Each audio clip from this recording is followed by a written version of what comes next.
Education से पिछले कई दशकों से जुड़ा हुआ हूँ। मुझे नहीं लगता है कि देश में कोई HRDC या एकेडमिक स्टाफ कॉलेज इतना एक्टिव है जितना गीता जी ने इतना वाइब्रेंट बना दिया है। मुझे खुद याद नहीं, मैंने पता नहीं कितने अनगिनत सेशंस ऑफलाइन और ऑनलाइन दोनों, और पूरे देश के जो इंटेलेक्चुअल्स हैं उनको एक मंच पर लाने की क्षमता हर व्यक्ति के अंदर नहीं है। वो प्रभु ने जो है गीता जी जैसे बहुत कम लोगों को ये क्षमता दी है। और वाकई CPDHE हैज़ बिकम एन, जिसे कहते हैं, वेरी वाइब्रेंट प्लेस। एंड इस बहाने देश भर के जो है एकेडमिक्स हैं उनसे मिलने का जो अवसर मिलता है, उनके साथ विचारों को साझा करने का जो अवसर मिलता है, उसके लिए मैं कृतज्ञ हूँ कि आप बार बार मुझे ये अवसर दे रही हैं। क्योंकि हम लोगों में आपस में भले व्यक्तिगत या प्रत्यक्ष हम एक दूसरे को नहीं जानते हैं, it is important that we all should be knowing each other through our work, so we may not be personal friends all of us, but we should be knowing about each other through the good work that is being done. Negativity तो हमारे media बरादरी के बंधु कर लेते हैं, वो highlight कर लेते हैं। पॉजिटिव क्या काम हो रहा है वो ऐसे मंचों पर ही चर्चा होती है, इसलिए ऐसे मंचों का भी बहुत आवश्यकता है। मुझे लग रहा था कि मैंने कुछ मिस आउट किया, लेकिन पिछले आधे घंटे से जो मैंने बातचीत सुनी, जो फीडबैक सेशन प्रतिभागियों का रहा, इससे लगभग एक आइडिया, और जितने बड़े नाम यहाँ गिनवाए गए, मुझे नहीं लगता है कि उन सब के बात करने के बाद जो है मुझे कुछ कहने की आवश्यकता है, क्योंकि ये लोग मेरे विश्वविद्यालय में भी आते रहते हैं और उनको सुनने के बाद मैं समझता हूँ कि सूरज को दिया दिखाने जैसा है मेरा कुछ इस विषय पर बोलना। लेकिन क्योंकि समापन सत्र है और मुझसे कुछ बातें यहाँ अपने रखने के लिए आपने मुझे निर्देशित किया है, तो फिर मैं अपने कुछ बातों को ज़रूर रखना चाहूँगा। I am sure some of them may be repetitive because we are at the conclusion of this programme, so some of them may be repetitive. So first of all, greetings from Asia's first and India's largest media university. ये मैं आपको बता दूं कि ये Asia का पहला और देश का सबसे बड़ा मीडिया विश्वविद्यालय है। 5 परिसर हैं। We have got 5 campuses in Datia, in Bhopal is the headquarter campus. We have a city campus in Bhopal. Other than this, we have campuses in different regions of Madhya Pradesh. That includes Rewa, Datia in Bundelkhand, Rewa in Bagelkhand, and Khandwa. This university is named after the renowned poet, journalist and politician Pandit Makhanlal Chaturvedi, who continues to inspire us.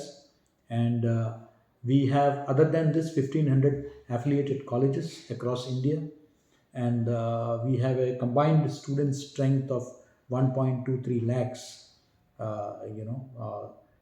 Though we are known as a journalism university, we are a multidisciplinary university with AICT approved MBA and computer sciences. In fact, we were the first university to start a Bachelor of Computer Applications BCA program.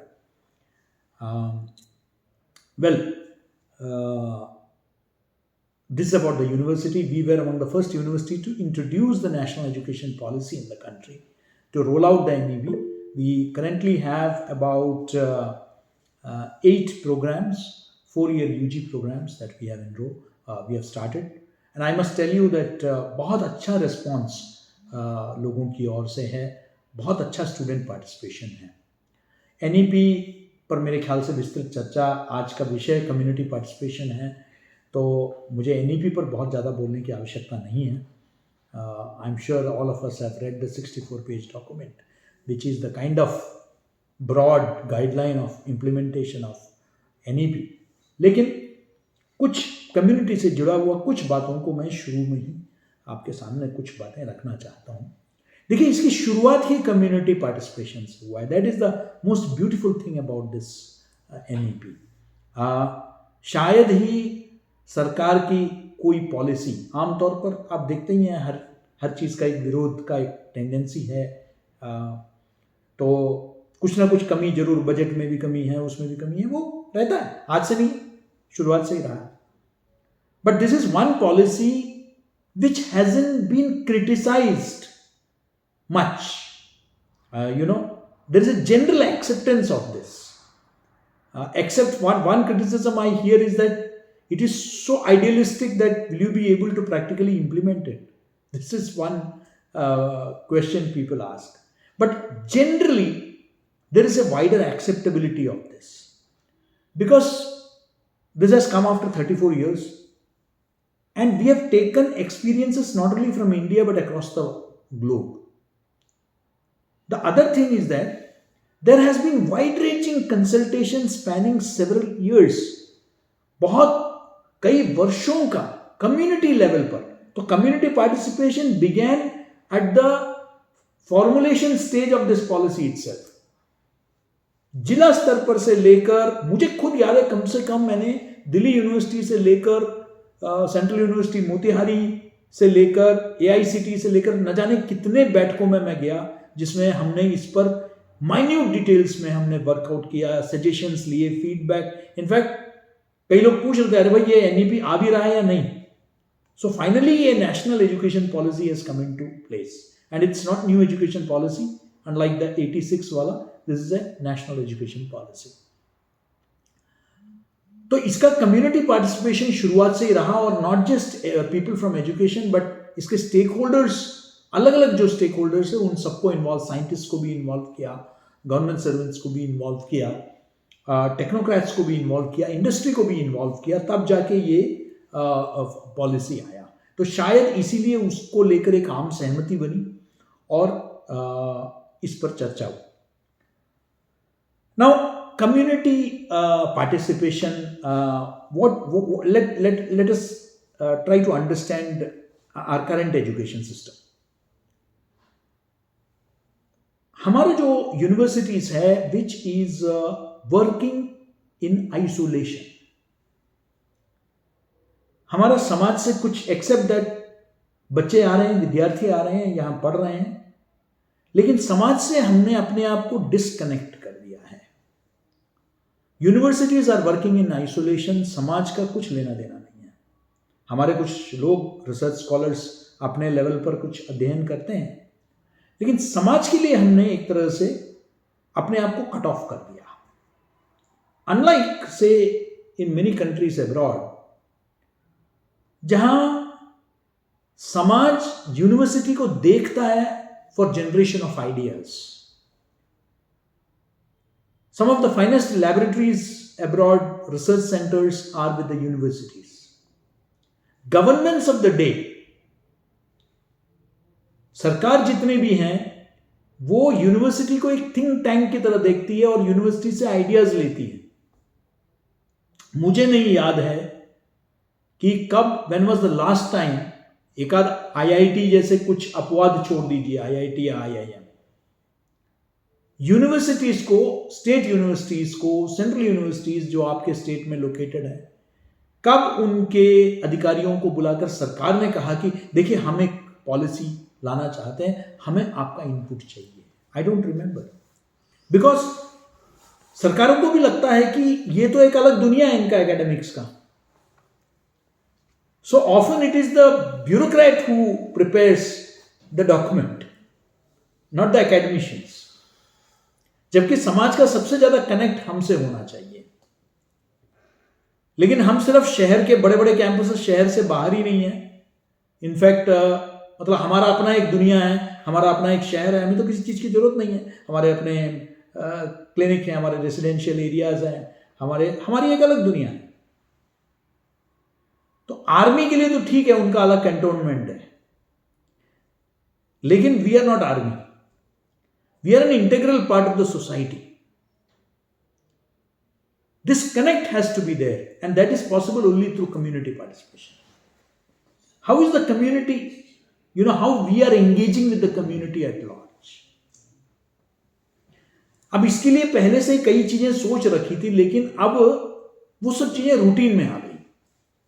For example national NSS, national service scheme, इसका उद्देश्य ही था कि विद्यार्थियों को समाज के साथ connect करने का। लेकिन अब जो है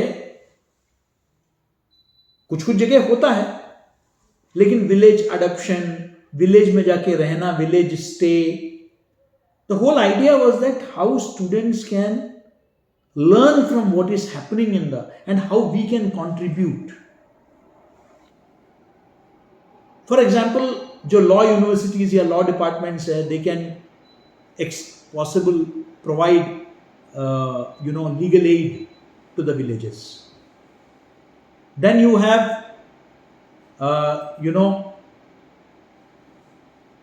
hospitals which are into community outreach, the medical college hospitals. But there are other departments also which can equally have, for example, हम कहेंगे जर्नलिज्म यूनिवर्सिटी या जर्नलिज्म डिपार्टमेंट्स है। हमें उदाहरण के तौर पर हम क्या करेंगे, हम मीडिया लिटरेसी प्रोजेक्ट्स चला सकते हैं, मीडिया साक्षरता प्रोजेक्ट हम करा सकते हैं कि I am not talking about media education but about media literacy. इतना इन्फोडेमिक हो गया है, इतना ये पैंडेमिक के बाद से लेकर सोशल मीडिया के आने के बाद समाज में हर तरह की कंटेंट जा रहा है जो जहर फैला रहे हैं, जो लोगों को डिवाइड कर रहे हैं। इन सब से हटकर जो है इसको लोगों को समझाना बहुत जरूरी है। उनको समझ में नहीं आ रहा है, साइबर फ्रॉड्स हो रहे हैं, साइबर पोर्नोग्राफी बढ़ रही है, साइबर ब्लैकमेलिंग हो रहा है, साइबर बुलिंग हो रहा है हमारे बच्चों का। इनको लेकर हमें समाज में जाने की जरूरत है, उनको समझाना है आर्टिफिशियल इंटेलिजेंस क्या है, किस तरीके से आपका स्मार्टफोन ऑपरेट करता है। वो जो दिखता है वो जरूरी नहीं है सच हो। Videos can be manipulated, audios can be doctored, pictures can be morphed. ये आम जन को पता नहीं है, जन साधारण को इसके बारे में जानकारी नहीं है। So it's important. ये सिर्फ एक पहलू मैं बता रहा हूं। अब जर्नलिज्म डिपार्टमेंट नहीं, हमें क्या लेना देना समाज से, नहीं, हमें भी लेना देना है, कम्युनिटी को इन्वॉल्व करना है। एक बड़ा प्रोजेक्ट अभी हम लोग अपने यहाँ इंप्लीमेंट कर रहे हैं, वो मैं कहता हूँ कि हर यूनिवर्सिटी को होना चाहिए, एंड दैट इज सामुदायिक रेडियो स्टेशन। अभी हमें मिनिस्ट्री ने जो है हमें लाइसेंस भी दे दिया है, 90.0 मेगाहर्ट्ज भी अलॉट कर लिया है, और हम इक्विपमेंट भी ले चुके हैं। अभी जल्दी हमारे यहाँ इंस्टॉल हो जाएगा radio Karmaveer. Now this has been created because उसमें कम्युनिटी को इन्वॉल्व करके हम कंटेंट तैयार करेंगे जो लोकल कम्युनिटीज हैं उनके लिए रेलेवेंट है। इतना कुछ हो रहा है, लेकिन how is it helping the common man? क्योंकि हम ये नॉलेज की बात करते हैं, but is it applied knowledge? आम आदमी को, मेरे अगल बगल का अगर एक यूनिवर्सिटी है और उस यूनिवर्सिटी के अगल बगल में जो कम्युनिटी है अगर वो तरक्की नहीं कर रहा है, then the problem is not with the government of the day, the problem is with the university which is located in that area. वो रूरल पॉकेट में जाके आज कई सेंट्रल यूनिवर्सिटीज को जानबूझ के, मैं गया था तमिलनाडु में, तिरुवाऊर में सेंट्रल यूनिवर्सिटी ऑफ तमिलनाडु, बिल्कुल चेन्नई से 6 घंटे दूर बाय रोड, तंजावुर से भी आगे, बहुत दूर तिरुवाऊर में उन्होंने जाके सेटअप किया।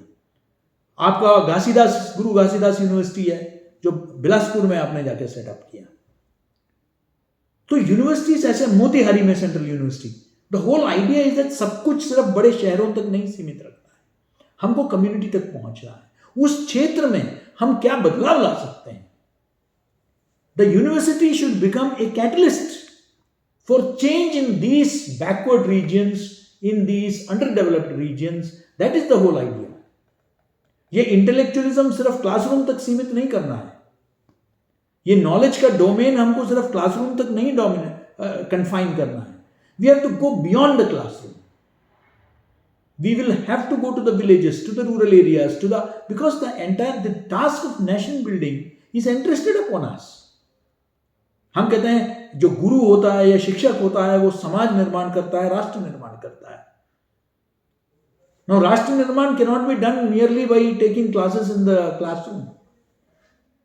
You will have to ensure that the students go out and try to understand the nation in the first place, try to understand the society in the first place. There should be social internships, attachments with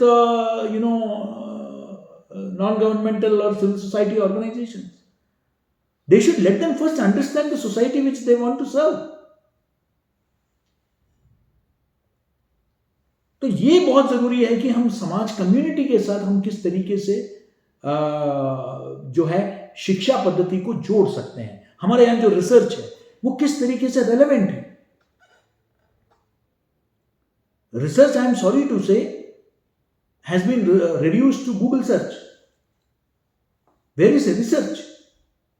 topics भी ऐसे maximum scholars लेके हमारे सामने आते हैं जो desktop या अपने शहर तक सीमित रहकर जो है आप कर सकते हैं आराम से. Why don't they insist on anthropological studies? Let them go there and study the communities. What are the changes that are happening? वही the impact of social media on so and so community. What are the policy recommendations of this study? How can we relate it to, how can government, कौन पढ़ता है PhD thesis? कोई देखता ही नहीं है, वो बस डाल देते हैं. हमने दे दिया, आपका इश्यू हो गया, नोटिफिकेशन इश्यू हो गया. उसको हम किस तरीके से, अभी हमारा एक स्कॉलर था, उस स्कॉलर ने बहुत एक इंटरेस्टिंग टॉपिक लिया और वो था कि Gandhi ji in the folk लोर, ट्रेडिशनल फोक लोर ऑफ बिहार. अब गांधी जी आज भी वहां के लोकगीत और लोक संगीत में पाए जाते हैं, उनका संदेश. अब धीरे धीरे ऑब्वियसली जब लोकगीत खुद ही विलुप्ति की तरफ जा रहा है तो ऐसे में उसमें गांधी जी की बात कर रहे हैं. तो हमने उनसे कहा कि आप जहां भी जाएंगे, तो उन्होंने मगही में किया, उन्होंने मैथिल में किया, भोजपुरी में किया. तो मैंने कहा कि आप जब जा रहे हैं तो डॉक्यूमेंट करिए. तो फाइनल उन्होंने वाइवा प्रेजेंट किया, तो उन्होंने पूरा एक फिल्म डॉक्यूमेंट्री बना के मुझे दिया.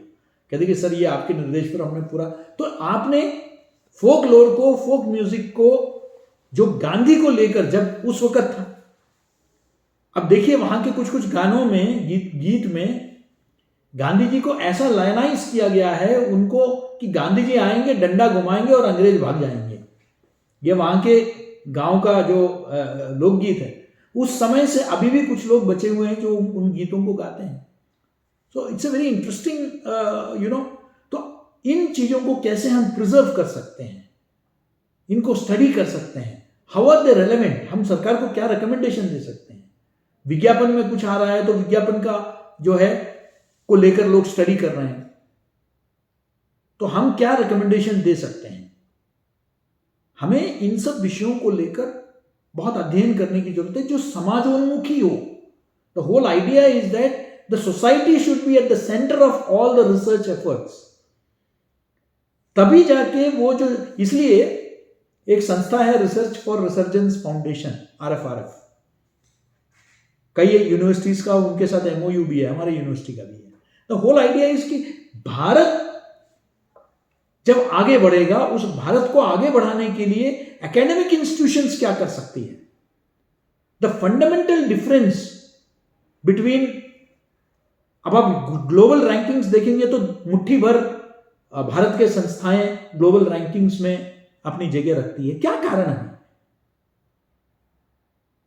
तो कारण जब ढूंढा गया तो और कोई कारण नहीं है. We have over the years become teaching and learning centres. हम लोग सिर्फ पढ़ते हैं, पढ़ाते हैं.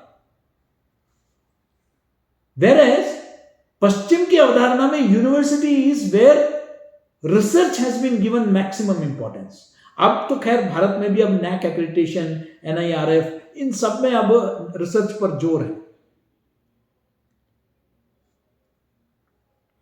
लेकिन हमारे यहां थोड़ा सा क्या, हम लोग नौकरी मिल गई, PhD तक तो थोड़ा बहुत रिसर्च कर लेते हैं, लेकिन पर्टिकुलरली गवर्नमेंट इंस्टीट्यूशंस में तो सॉरी टू से, with all due respect, that उसके बाद तो जो हमारे पीएचडी स्कॉलर ने लिख दिया उसमें हमारा नाम जाएगा, उसके अलावा कोई रिसर्च नहीं करना है। प्राइवेट सेक्टर में आपसे एक्सपेक्ट किया जाता है स्कोपस इंडेक्स कितना है, यूजीसी केयर कितना है। और आजकल रिक्रूटमेंट में प्राइवेट, क्योंकि मुझे प्राइवेट यूनिवर्सिटी में भी डीन रहने का अवसर मिला था। I was dean at the university of petroleum and energy studies Dehradun. और वहां ये इंसिस्ट किया जाता है कि आपके एक साल में कितना रिसर्च, उसके आधार पर आपका प्रमोशन होगा, उसके आधार पर आपका इंक्रीमेंट होगा। अगर पेपर नहीं तो नहीं होगा। In fact it is a qualification. How many papers have you got? They are hiring people with 100 papers a year. You know, that is the kind of things which are happening. लेकिन we don't do that kind of research. Now research, what is the whole idea of research? That how can we bring about aspects which can help in shaping policies? तो जब हम उस तरीके का research करेंगे तो सरकारें अपने आप हमारी तरफ आएंगी कि प्लीज आप क्या है, हमें जो है इस विषय पर आप हमें रिसर्च करके दीजिए। When I was director general at Indian Institute of Mass Communication, मैं सिर्फ 2 रिसर्च के बारे में बहुत सिंपल, कैसे सोशली रेलेवेंट है, कम्युनिटी इन्वॉल्वमेंट कैसे होता है। हमने एक रिसर्च किया कि ये जो जागो ग्राहक जागो प्रोजेक्ट है उपभोक्ता जागरूकता के लिए, इसका इंपैक्ट क्या है। इतने सालों से करोड़ों रुपए खर्च किए जा रहे हैं। What is the impact? You would be surprise to know, हमने इसको मिनिस्ट्री ऑफ कंज्यूमर अफेयर्स को सबमिट किया। You would be surprise to know कि only 15% of the people are still aware, consumers are aware of their rights. अपने अधिकारों के बारे में सिर्फ 15% लोगों को मालूम है कि हाँ वजन कैसे होता है, इसमें जो एक्सपायरी डेट क्या होता है, इन चीजों के बारे में जानकारी है। Isn't it an information which is relevant for the society, this research? Number 2 is, you know, the project that we did was the condition of women in media. एक तो है कि मीडिया किस तरीके से चित्रण करता है महिलाओं का, लेकिन उससे बड़ा सवाल यह था, मीडिया तो सबको नसीहत देती है, मीडिया के खुद के मीडिया घरानों में महिलाओं की क्या स्थिति है। हमने पूरे साउथ एशिया में स्टडी किया और उसका नतीजा ये निकला, हमको पता चला कि कई मीडिया संस्थाओं में जो महिला अधिकारों पर जो है सरकारों को नहीं बख्शती है, संस्थाओं को नहीं बख्शती है, कई मीडिया संस्थाओं में basic internal complaints committee ICC as per the Vishakha guidelines does not exist. ये उस रिसर्च से पता चला। Isn't it relevant for the society? और उस गाइडलाइन के आधार पर हमने यूजीसी और बाकी लोगों को दिया। कहने का यह मतलब है कि आप सिर्फ वो पीएचडी स्कॉलर का एक प्रॉपर्टी नहीं, वो समाज का प्रॉपर्टी है। समाज हैज इन्वेस्टेड इन दैट। उस कम्युनिटी का प्रॉपर्टी है। उस कम्युनिटी के मैं क्या बदलाव ला रहा हूं, मेरे यूनिवर्सिटी के आसपास के इलाके में क्या मुझे रिसर्च करवाना है, तब जाके हम कम्युनिटी इन्वॉल्वमेंट की बात करेंगे। अगर कम्युनिटी से कट के हम लोग एज ए यूनिवर्सिटी हम एग्जिस्ट नहीं कर सकते हैं। और एनईपी ने इस बात को सुनिश्चित करने के लिए जो है एक बड़ा जो फैसला लिया है वो है भारतीय भाषाओं का। देखिए भाषाएं, अभी हिंदी दिवस के दिन मैं कहीं बोल रहा था तो मैंने कहा कि हम भाषा को मात्र एक भावनात्मक दृष्टि से देखते हैं कि अरे हिंदी भाषा है, ये तो हमारी भाषा है, हमारी मातृभाषा है, हमारा राष्ट्रीय भाषा है, इसको बढ़ाने की जरूरत है। नहीं, वो अपनी जगह है, भावनात्मक लोग जो जुड़ाव है। लेकिन मेरे लिए भाषा आपका लीगल और कॉन्स्टिट्यूशनल राइट की बात कर रहा हूं मैं, ह्यूमन राइट की बात कर रहा हूं। भाषा मानवाधिकार है। इस देश में जुडिशरी में आज भी फैसले जो है अंग्रेजी में दिए जाते हैं। यानी कि आप इस देश के करोड़ों लोगों को वंचित कर रहे हैं न्याय से, क्योंकि he or she is dependent on the local lawyer to understand what is being decided about him or her by the court of law. Why? when you are depriving somebody of, their language, then you are denying justice. The same holds true for education also. मेरे परिचय में मेघा जी ने बताया, मैंने ये language program शुरू किया, वही एक ऑब्जेक्टिव था। हमारे इंस्टीट्यूशन को अमरावती में हमारा कैंपस है, Indian Institute of Mass communication का। जब वो कैंपस बना तो किसी ने तो सोचा होगा, इतना बैकवर्ड विदर्भ रीजन में आपने जाके कैंपस बनाया, और क्या होता था वहां पढ़ाते थे हम अंग्रेजी पत्रकारिता, English journalism, and we used to get students from the north and south to go there. They had no cultural affinity with that place. Their biggest problem was food. और वो वहां पढ़ने जाते थे इंग्लिश जर्नलिज्म पढ़ने के लिए. अरे इंग्लिश तो किसी भी शहर में पढ़ा लो भाई. वो इंस्टीट्यूशन का लोकल रेलेवेंस क्या है? बाहर के बच्चों को लाके अमरावती कैंपस में रखने के पीछे क्या सोच है? हमने कहते कि नहीं, the Amravati campus should become relevant for the people of Vidarbha, and that is why I decided to start a Marathi journalism program from there. मुझे जैसे कि एकेडमिक्स में अब लगभग I've been around in this profession for more than 3 decades, 35 to 40 years. So obviously बहुत सारे सम्मान, awards वगैरह मिलते रहते हैं, लेकिन मेरे लिए अगर आप पूछेंगे तो सबसे बड़ा अवार्ड ये था जिस दिन अमरावती के एक स्टूडेंट ने मुझे फोन किया। वो कभी मुझसे मिला नहीं है, उससे वो दिल्ली आया हुआ था। उसने कहा कि सर मुझे आपसे मिलना है। मैंने कहा आओ मिलो। ही केम एंड टोल्ड मी कि सर मैं अमरावती के एक सुदूर गांव में रहता हूं और मराठी के सिवा इवन हिंदी ढंग से नहीं बोल पाता हूं, अंग्रेजी तो बहुत दूर की बात है,